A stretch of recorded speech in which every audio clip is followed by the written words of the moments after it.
Welcome back to another episode of More Clicks, More Opens, More Sales. I keep going back and forth whether I'm gonna change that or not. Y'all probably don't care at this point, but we back with another episode, and today I'm super excited because I'm going to show you the most effective way to re-engage a list that you haven't emailed in a while. Now, if you have a product, this works. If you have a service, this works. If you do enrollment calls, this works. If you have an event coming up, this works. This literally works for any type of business, any type of industry. You just have to customize it based on what it is what your goal is. Here's the kicker, though. Please don't watch this video and implement these 3 steps and then never email your list again. That makes this whole entire process null and void. I tell every single client that I work with in a private setting, we are not going to do this particular step if you are not going to be committed to at least keywords at least 90 days of being engaged with your list a few times a week. All right, so let's go ahead and get started. I'm going to share my screen because I like to give you guys things you can actually go ahead and implement. So the first thing you want to do is you want to apologize. Is this working? Okay, yeah. So the first thing you want to do is you want to apologize, right? You want to let them know that you've abandoned them because that's exactly what you did. Here are a couple different subject line options. You can go, I'm sorry. You can go, my bad. You can say, oops, I forgot. Those are just a couple options, right? So the goal is to obviously get them to open. So you want to use a subject line that makes someone feels like they were expecting something from you that they didn't necessarily get, because that's what's happened in this case. They raised their hand for something that you have. They got what they came for, but then after that you kind of went ghost, and they honestly may have not gotten everything that they came for because you didn't take that time to nurture them and then turn them into a paying customer, client, whatever you want to call it, right? So the first thing you want to do in that first email is apologize. Like, tell them the truth. You abandoned them. You didn't necessarily mean it. Give them a little bit of update on what you have going on. And then here's the most important part. Then you want to set the expectation moving forward. What does that mean? This is where you have to be honest with yourself and ask yourself, what are you committed to? How many times are you committed to communicating them within a week? Is it every day? Is it every 3 days? Is it a couple times a month? Set the expectation so that they can know what to expect from you moving forward. After you set that expectation, you then set them up for the second email. So I play golf. Before you tee off, you put the ball on what we call a tee, is like a stick, because you're getting ready to hit it and send it off. So at the end of that email, you want to tee them up for the next email, which ideally you can either send that next email the next day, and I'll put that on this document. Email 2 can be in 24 hours or 48 hours. It really just depends on you. In 24 to 48 hours, right? So email 2. So email 2 is really, really going to depend, but for most of the clients that I've worked with, they actually were like building the business, and that's kind of why the email marketing got lost. There was something within their marketing that worked really, really well that they doubled down on, and that's how they were getting a lot of their customers and clients. They probably were getting press. They probably were on podcasts, traveling, doing their own conferences, whatever the case may be. You got to take some time and look within your business and see, okay, what is it that we were doing that we can highlight? Were we featured anywhere that would make a difference in someone seeing how we've actually grown the business? Did we downsize? Did we move to another state? Like, look at your business, look at your department, and ask yourself what's worthy of mentioning, so that they can see that we weren't just like twiddling our thumbs for these past couple months or even years. Like, I've worked with people who literally hadn't emailed in years. And what you want to do in that second email is give them an overview of what's been going on. If you have links to podcasts that you've been on or someone in the company has been on, if you have magazine articles, any of those things. Now, if you're watching this and you're like, wasn't really none of that going on, the next best thing for you to do for email 2 is to give them a super valuable tip or strategy based on what it is you offer, what your organization offers, and move on from there.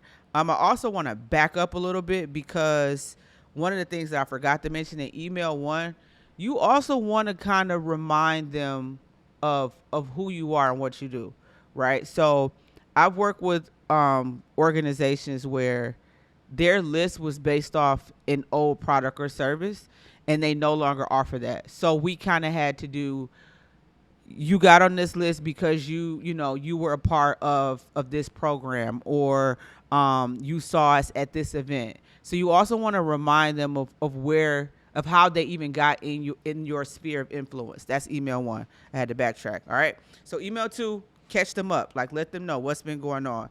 So here are a couple of subject lines for that. On the document, that's what I'm giving y'all, subject lines. I'm not gonna type out the whole email. That cost. But subject lines, we're gonna go. Here's what we've been doing.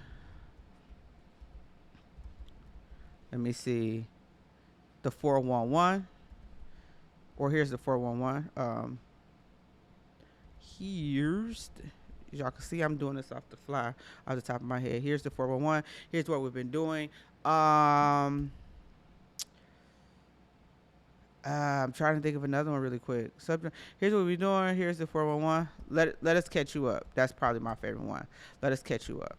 All right. So that's email two. Now, email three, once again, same rule, 24 to 48 hours. That's bothering me. Within the next 24 to 48 hours from there. Here is the super cool thing about email three. Actually, once again, let me back it on up. At the end of email two, what you want to tee them up for is a surprise, because you also want to let them know, like, hey, if you're no longer interested in XYZ, whatever your product or service, if you're no longer interested in our consulting services, if you're no longer interested in learning how to get government contracts, feel free to unsubscribe from this list. Do not be afraid to encourage people to unsubscribe. If you are going to continue doing what you're doing, they're going to be able to find you at some point again. You would rather someone unsubscribe than to stay on your list and never open your email, or to be a jerk and report you as spam when they simply just aren't interested and they can unsubscribe. So you want to encourage that in emails one and emails two. Now, at the end of email two, once again, you're going to tee them up for a surprise inside of email three. A gift. I'll say a gift. Let's not use surprise. Let's use gift. What that gift is completely up to you. So some of the things that I've used with previous clients in the past that have worked really well. I worked with a company that sold products. We did 50% off of a product. I've worked with companies who they have a sales team, so we sent people to book a sales call. But whatever your thing is, make it worth your while and make it worth the individual's while who stand on your list. Sometimes it takes people a good amount of time to like really think through what that gift should be, but make sure it's worth their while, because number one, this could like instantly give you a cash injection, or number two, it could get your calendar full, fill up an event if you have an event coming. It's so many different things that it could do. Obviously, you have to customize it based on your goals, your company, etc. But the third email, that's what you're doing. You're revealing the three gift and you're saying thank you, right? Because by now, if they still on the list by email three, that means they're still interested. So subject line, we're going to go thank you, free gift, just for, we'll do first name, free gift. Here's your free gift. F name. Here's your gift. And then the last one that we could do, let me see here. The last one we could do is, so thank you, F name, here's your free, only for you. Only for you. Once again, you got to do a little bit of work for email three, because you have to figure out what is it that you're going to offer, how you're going to position it, how you're going to track it, all of that good stuff. But these are three emails that I guarantee you, and I said that slow because you got to be careful with using the word guarantee on the internet these days, but I'm willing to bet between 90 and 97%. If you use these three emails, you'll get some traction in your business. Some traction. Now, what that traction looks like is going to be different depending on where your organization is, what types of products and services you have, how long you've been in business. Ideally, if you're a company that is generating revenue, which hopefully if you're watching this, you are. But if you're already generating revenue, you're collecting leads frequently, meaning daily or damn near daily, this will get your list re-engaged and awakened. The key thing is, though, after these 3 emails, you got to keep producing. If you're not going to keep producing, you're wasting your time. All right, so that's it for today. 3 emails to wake up your sleeping subscribers. Listen, if you want to get more customized strategy, more insights, more of the things that I like basically go over with private clients, I urge you to sign up for my email list. There's going to be a link right below this video. It's not spammy. It's more than email marketing, and it's worth your while. So sign up for the email list if you want to keep getting information like this that goes a little bit more in depth, and become a part of a super cool community. All right. See you on the next episode.